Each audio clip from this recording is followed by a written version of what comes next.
Tasha Schuh had a theater accident at the age of 16 that left her paralyzed from the chest down. She now has made it her mission over the years to spread inspiration and hope to others with disabilities.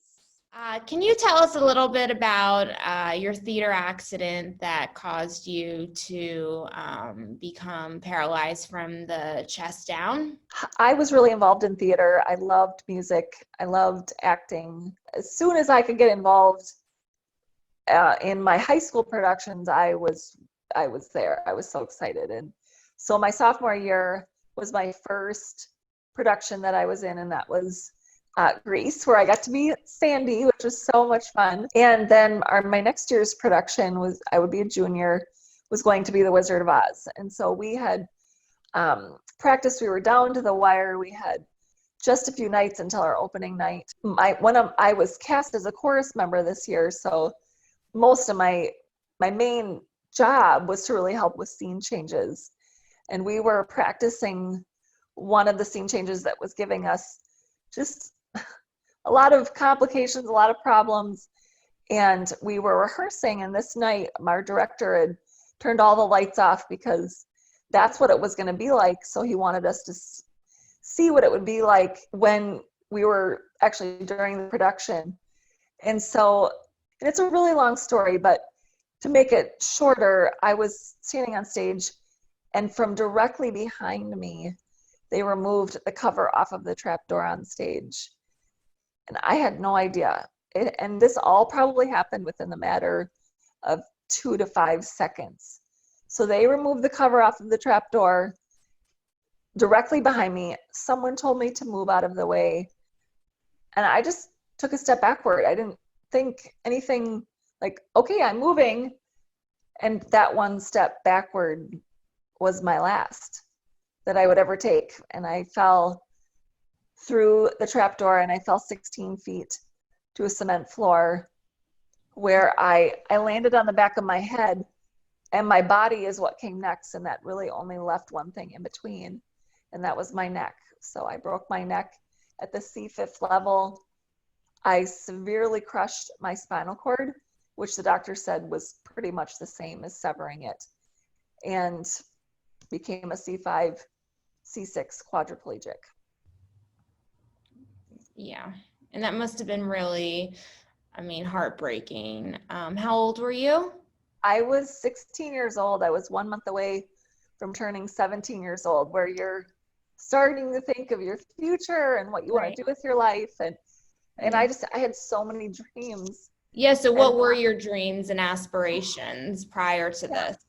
Yeah, my dreams were to go to college. I wanted to perform. I loved singing. Of course, so many girls, have that dream that someday I'll be a famous singer and a performer. And that was, but I always knew that if that didn't work, I wanted to be a music teacher.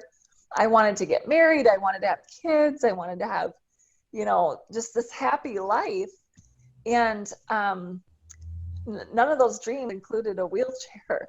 And so this was really shocking and devastating. And at first I thought, oh, you don't know me. I am going to get myself out of this. And I'll never be in a wheelchair. This can't be what my future is.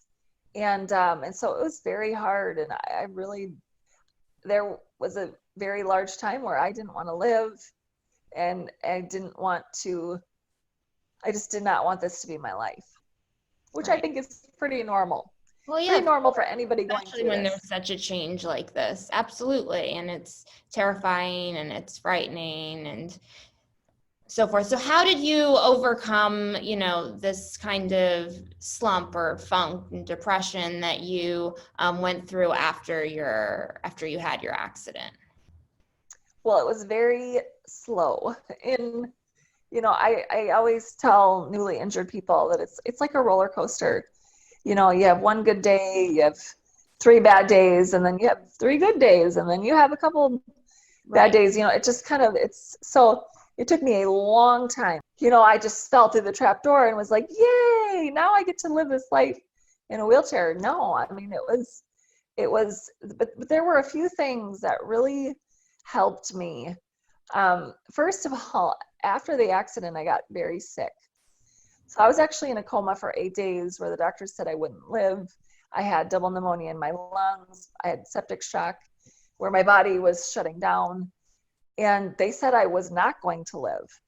And so when I woke up from that coma and they informed me what I had been through, and I learned, really, it helped me so much on my perspective of like, oh my goodness, I wanted to die and that almost happened. Like, never mind. I think I want to be here, you know? And so that really helped a lot on days where I was really struggling. I was just reminding myself, you know, you're not supposed to be here, and it could be that things are going to get better, and just keep holding on, you know, keep things. I just had always this underlying theme of things are going to get better. I don't know how, but just keep going. And that was something also that my parents had always really instilled in me and my siblings, was that we don't quit. And my parents both had overcome a lot in their lives, just the family backgrounds that they were raised in. And my dad always said, shoes are not quitters. But Schuh is my last name. So shoes are not quitters. And so that was the other thing, you know, it's just like, I got to keep going. I got to keep getting up every day and giving the best that I can. And just meeting other people with my, with other spinal cord injuries, people that had higher level injuries. My friends that I had, a friend that had been going through cancer treatments, and just seeing, you know, that put a lot into perspective also, of just that I knew I was going to live, like I was going to have expected lifespan, and, you know, he didn't know what his tomorrow was. And so it was something that just a lot of these things, and just trying to have a positive attitude and trying to take all of these things in stride of, you know, what really matters. And I had a motto of taking it just one day at a time, because it's hard. And when I meet people that have just had recent spinal cord injuries, I mean, it honestly makes me tear up every time, because I know what they're going through is extremely painful and extremely hard. And it's not just the physical, it's the emotional, the mental aspect of, what am I going to do with my life? And what is life going to look like? And being so overwhelmed by so many of those questions that you can't answer. And so it was very difficult. But yet all of those things put together, you know, and just having a great support team, having a family that was there for me, and having friends that were there for me, and just having this amazing team that when I was struggling, they were there to encourage me and there to hold my hand and say, you can do this. Like, you've got this, Tasha. And it was, you know, just all of those things that really helped me get through the hardest time of my life. And you know, everybody, I still have bad days, you know, I still struggle and have challenges, but I've learned how to get through those times, even in COVID, you know, just redoing everything that reapplying to my life, everything that helped me when I had my accident, and everything that I share when I speak. And so it was a definite long period of time. People say, how long did you struggle with depression? And I say up to 2 years, and even up to 10 years, you know, because I'm now 20, it'll be 23 years that I will be out from my injury this November. And so it has been a long journey, but today, absolutely loving my life, and so grateful that I'm here, and so grateful that I get to share what I've been through to help others. And Right. so it is something I never thought I would say. I would never think that I could say that I would love my life. And yet today, meaning that with every fiber of my being. And so it's really fun for me to be able to share that. Absolutely. I mean, and yeah, I mean, unfortunately, you've had such a, difficult time, since obviously your accident. But, you've overcome a lot, and, that's really, really important. So in a lot of the videos that you share, you discuss how you perform certain tasks. So whether it's your makeup, whether it's just, getting changed. Clearly, I know that your husband helps you a little bit, or a lot, I should say. But can you just share a little bit about like how you manage day-to-day tasks independently, and then also, with the help of your husband or, other people?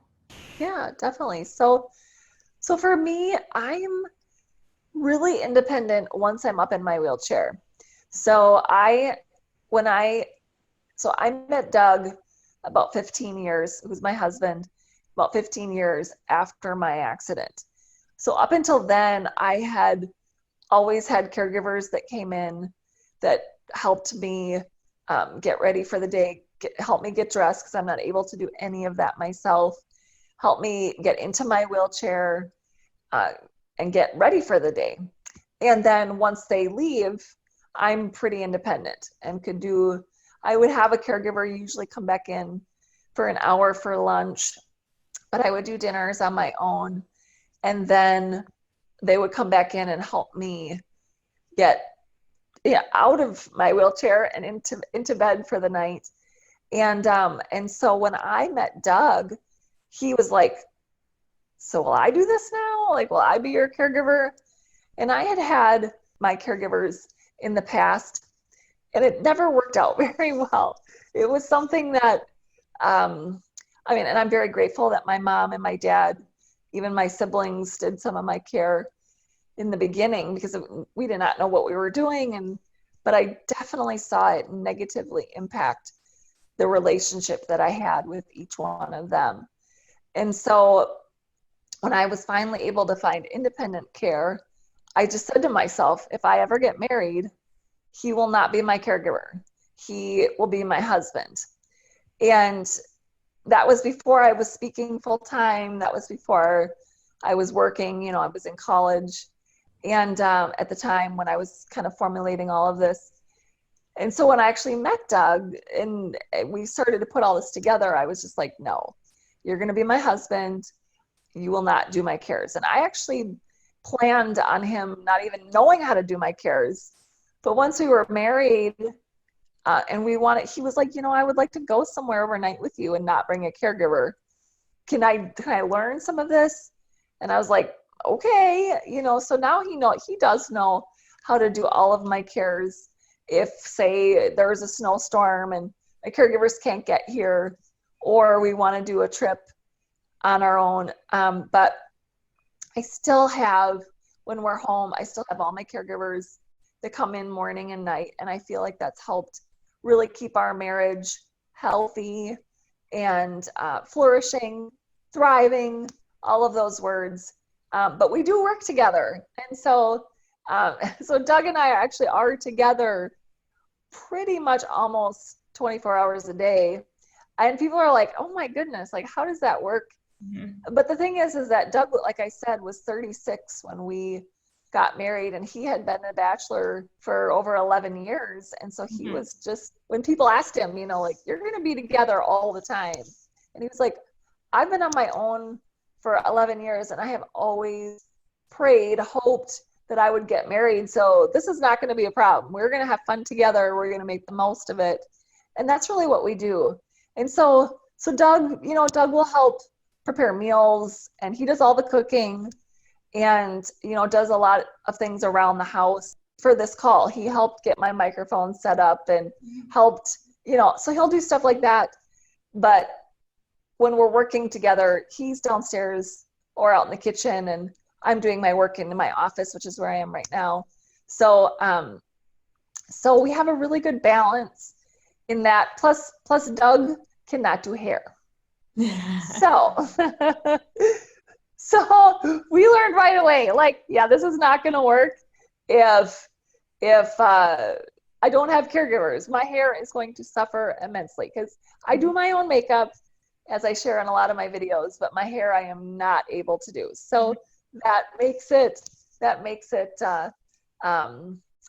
always, job security for my caregivers is what they say. So, so yeah, so I hope did that answer your question? Yeah, no, for sure. And so how many caregivers do you have? So right now I have about 6, and people are like, oh, that's a lot. But most, if not all of my caregivers either have another full-time job, so this is just their part-time work, or they're have children at home, or they're still in high school. And so it's just kind of a part-time side job. Yep. And so it works out really well because I like to have options, because if one of them is sick, or like this summer, they've been on vacations or they've taken time off. So I have other people that can come in and fill in when they're gone. And I private pay all of my caregivers, so I hire them myself. And I have an amazing team. I'm so blessed by the quality of people that I have working for me right now, because in the past I've had caregivers that have stolen from me. I have caregivers that have lied to me. Wow. And it's so hard, when I try to create a fun environment. I try to create, a great working place for them to come to. So it just really hurts when you find out that people are not trustworthy, and you find out that they're taking advantage of you. So I feel like I have a great team of people. I am needing, we do actually also bring a caregiver with us when we travel. And in the past, it's actually been someone different than the people that work for me, because if they're in high school or have another job, they can't travel. And so we're actually in the process right now of looking for someone that can travel with us. And also, I am, with school starting back up, I'm in the process of looking for one extra caregiver. And so that's kind of always an evolving and revolving door as, they graduate from high school and they go on to college, they move away. So I'm always grateful for the caregivers that do stay, and that stay working for me, because they become my family, they become my friends. Of course. And so close to us, yeah. And how close are you with your family, meaning your parents, if you have any siblings and so forth? I assume you're probably very close with them too. Very close to my family. My mom lives a mile away, and my sister lives 8 miles away, and her daughter, she actually has three daughters, and they've all worked for me. But it's a different dynamic than when my family was working for me, because I pay them, it's their job. And that's been really great. But yeah, my family is amazing. And I get choked up when I talk about them, because my parents did get divorced 7 years after my accident. Mm-hmm. And for a while I carried a lot of guilt, but I've come to realize that it had nothing to do with my accident. Mm-hmm. But it definitely put a strain on their marriage when my accident happened. And so I they've always made sure it's not your fault. But so my dad is remarried, but we're still very close. He lives about 20 minutes away. And then I have a brother. So my sister's 8 years older than me. My brother is 5 years older than me. So I'm the baby in the family. And my brother lives about 2 hours from here, but we talk on the phone frequently. We're actually heading down there next week because he has 2 boys. We're going to see them. And so we try, I love being an aunt. Doug and I do not have children of our own, and actually we plan on not having children. That's really been our decision. I still can have kids. I still, I always say my reproductive organs did not fall out when I fell through the trapdoor. And but we really have just decided that, we love kids and we love children, but we really love them the most when they go home and we can sleep at night and don't have that responsibility, because we're traveling a lot with speaking, traveling a lot with and we just feel like we really kind of get our kid fix from speaking at the schools. And so we both, Doug's always said, if you change your mind, let me know. And I'm always saying the same thing to him. But we just really are so passionate about what we're doing that we, that's our plan. So my nieces and nephews I'm very close with. And yeah, my sister, especially, you know, we talk a couple times a week and do a lot together. And so I have an amazing family, and I'm so blessed for that. And that's wonderful. And so, I mean, to also, I mean, I guess I can piggy off what you said, but like, I'm not going to have kids. It's something that I probably could do. Probably I would want a surrogate because I could financially afford a surrogate. But it's just not something that I want, like, you know, and I don't want to deal with, you know, growing up, you know, raising them, and, you know, because that is a big responsibility. I mean, and people with disabilities do it, like, it's totally common, but it's just, yeah, it's just not my, not my cup of tea, let's put it that way. Yeah, and some people over the years have looked at me like I'm crazy. They're like, what do you mean? Like, how can you not want children? And I'm like, don't get me wrong, like I would love to do that, but that is a huge responsibility. I watched my sister and my brother raise their children, and honestly, every gray hair that they have earned. Like, it is intense, and it is 24/7 of, you know, disciplining and molding them into this human being that is a contributing citizen to our world. And trust me, my nieces and nephews are amazing, and my siblings have been awesome parents. But it really was eye-opening to the fact that it is you know, I don't want to just have a child to say I had a child, you know. And Doug and I, we have a very busy schedule, very intense calendar, and we just are like, where would that even fit in? And so for us, for now, it could change next week. You know, with COVID-19, we're sitting home, we're not traveling, and I'm like, is this gonna change my thoughts? And we just had a friend that adopted a baby, and she was like, doesn't this make you want one? And I'm like, nope. Like, I'm sorry. I love that you. Yeah. So it is. It is something that and that's why I focus my attention on my nieces and nephews. You know, kind of get that fill from them, and it definitely does the trick. Right. So exactly what you know now, you know, from the 23 years since your accident, what have you learned that you wish that, you know, you would have been able to tell yourself 10 or 20 years earlier? Oh my goodness, so much. Oh my goodness, pick like so much. Top 3, let's put it that way. Yeah.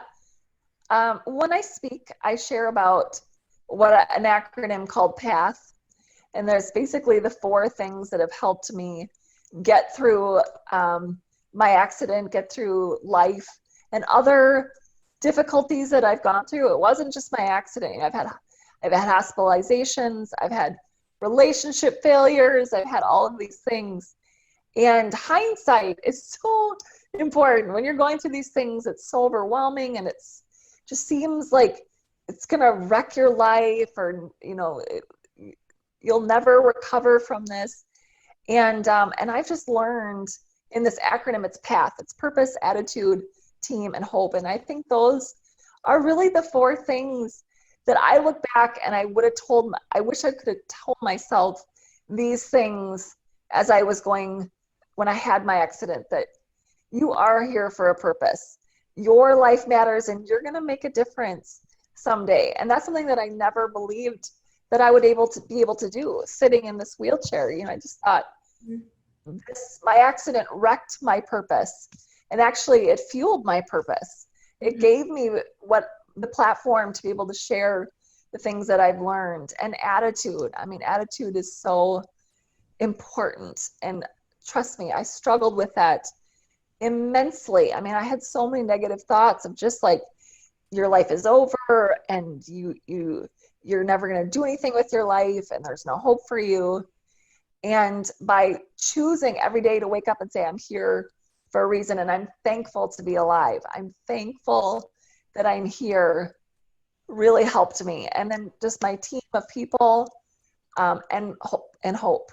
Hope is so powerful. And I always just, people are always like, if you want to say one thing to our audience, what is it that you want to say? And it's hope. Hope is so important when it comes to, especially what we're going through in this world, and people that are going through new disabilities, new injuries, is just believing that things are going to get better and that you are strong enough to get through this time. Mm-hmm. And we do a lot with suicide prevention and suicide awareness, because that is the ultimate hopelessness, is that I don't want to be here anymore and I want my life to end. And I've been there, and yet I am so thankful and so grateful that I held on to the fact that things are going to get better, because they did. And I believe that they will. For anybody here that's listening to this, are those things of just to keep holding on, keep pressing through, and so many other things. But yeah, those are what I'm really passionate about, are those 4 things of just being able to keep going and knowing that things can turn around. Yeah, absolutely. Life's not a straight line, and you can definitely have bumps in the road. I actually suffer from anxiety and depression. I go through bouts of it, and unfortunately I have been going through some of it in the last about a month, and it's tough, and so forth, and it's hard to sometimes really kind of breathe and just realize that you're actually doing better than you really think, and that there is hope and that this will end, and so forth, but yeah, you need to have hope, and you need to feel that, well, A, you're making a difference, but B, that you're going to get through these tough times. Yeah, it's so powerful, so important. Yeah, absolutely. So what do you think about inclusion and accessibility where it stands today? Oh, well, I'm very grateful that I live in this time, because we have made huge strides and leaps and bounds in terms of inclusion and accessibility, and adapting things. Now, do we have a long ways to go? Yeah, there's a lot more to be done, but I am so grateful for the people that have paved the way, that have stood up and said, no, we need things to be accessible. We need to be able to allow people with disabilities to be out in the community, and how much better our society has become because of it. When I was a little, 3-4 years old, I remember seeing somebody in a wheelchair and thinking, what's wrong with them? Like, what happened? And kind of just being scared of them. Mm-hmm. And now realizing, with me being able to go out and share my story at elementary schools, when I come in, the kids are like, oh, what happened? And when they leave, they're like, oh my goodness, she's overcome so much, and this is not a bad thing. Like, she loves her life. And so really just trying to educate and trying to eliminate the stereotypes and generalizations of people with disabilities is huge. And I think with having social media, with having just all of these platforms where people can share their stories and share how a lot of the myths and generalizations that are out there about people with disabilities are not true, is huge. And so yeah, we've got a long ways to go, but I think the leaps and bounds that we've made are, just being able to go, a couple of weeks ago, Doug and I went down to a park in Red Wing, which is about 20 minutes from my house. And I got him a flicker for our anniversary last year. So he's riding kind of the scooter right next to me in my wheelchair, and just thinking of how we could go basically anywhere we wanted because everything was accessible was huge. I mean, 30, 40, 50 years ago, that would never have been. And I can't imagine what life would have been like for people with disabilities. And so I'm so thankful for the time that I live in. Even the iPad that I use, the iPhone that I use, you know, I'm able to use it. I type, you know, with my thumb because all of my fingers are paralyzed, but just being able to use my thumb with the touch screen is huge. I mean, these things that seem so little are what allow me to be independent every day and all day. So it's huge. Absolutely. And what would you like to see with inclusion in the next 10, 20 years from now, if anything? I just think more of what's already happening, you know, with accessibility to the workplace. I have a couple friends that are still, even though they have the ADA, their workplaces are not willing to adapt to their needs. And I understand it's expensive, but at the same time, they don't realize the benefit that having somebody in their workplace brings to the morale of their employees, and what that person brings to their workplace is worth that investment. And so there's that aspect. I think just also the aspect of just, again, kind of what I already mentioned about the whole stereotypes and myths that are out there. I mean, when I got married, I was mind blown in the fact of what people said to me and what people thought about Doug. You know, Doug is able-bodied, so he does not have a disability. And people were like, well, why would he marry her? Like, what's wrong with him? Like, why would he choose her? And they actually said that to me. I mean, people were like, oh, well, you know, you're really lucky that he's willing to marry you. And I'm like, wait a minute, don't I have value? Like, I bring good things to our relationship. It's not him just settling. And so that was something that I have really enjoyed educating people on, letting people know that my marriage is healthy, that we have a normal relationship when it comes to sex and life. And that's what's been so fun in educating people, that Doug didn't settle when he married me. He gained so much in life, you know, we both bring so much to our relationship. And I have a friend who's in a wheelchair, and, you know, she jokes about this a lot. She's pretty funny too. So she's, you know, people are like, oh, you're so lucky, you know, and she's like, no, seriously, he gained so much. He gets handicap parking. He gets to park up front.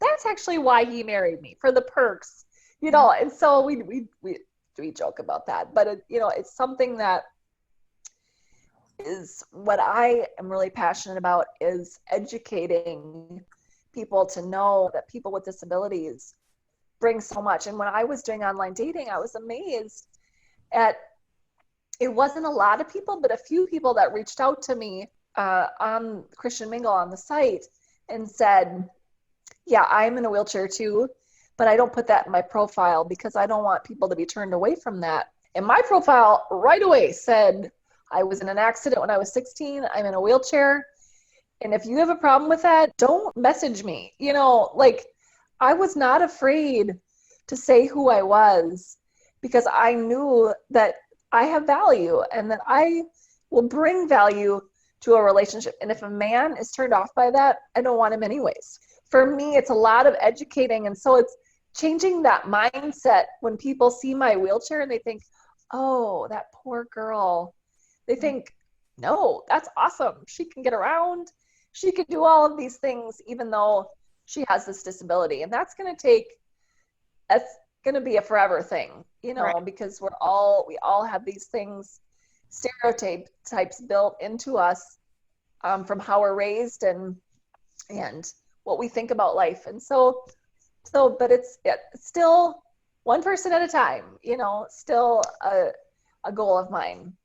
So I Mhm. hope that answers that question. For sure, it certainly does.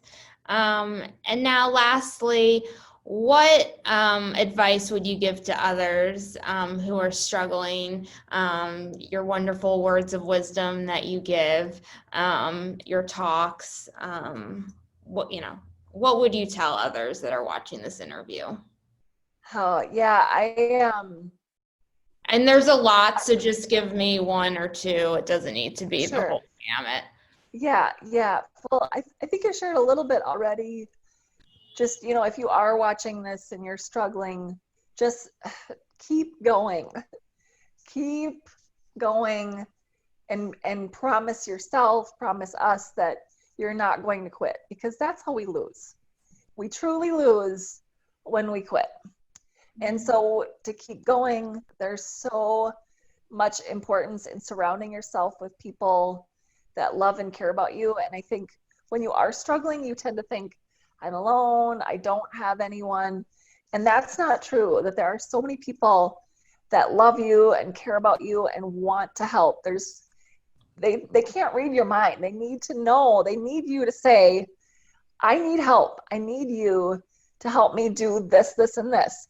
And that's what is so, I don't know why as human beings, we tend to try to carry everything ourselves. We try to do it all on our own, and we can't. We're not meant to live this life alone. We need a team of people. And so to reach out and ask for help, there's nothing wrong with asking for help. I have to ask for help multiple times a day. And that's part of my life. And yet it's so important to know that it's okay to ask for help. And just hope. Hope is so powerful. I can't even tell you how many books on people that have been kidnapped and held captive, people that have been in camps, of like concentration camps and are held hostage and stories of perseverance and stories of people that have been through way bigger things than what I've been through. And the common theme in all of them, in story after story after story, is hope. Of believing that they're going to get free, believing that they're going to someday live a better life, that things are going to get better. And so it's not just me, it is hundreds and thousands of people that are saying over and over again that someday it's going to be better. Someday I will be thankful that I held on. Right. And so the power of that hope is what I just encourage you to keep believing and to get the help that you need. And even if it's outside of your family, I just have to say this, there's nothing wrong with counseling. There's nothing wrong with telling your doctor, I'm struggling, and, getting medication, all of those things, because we do a lot with mental health.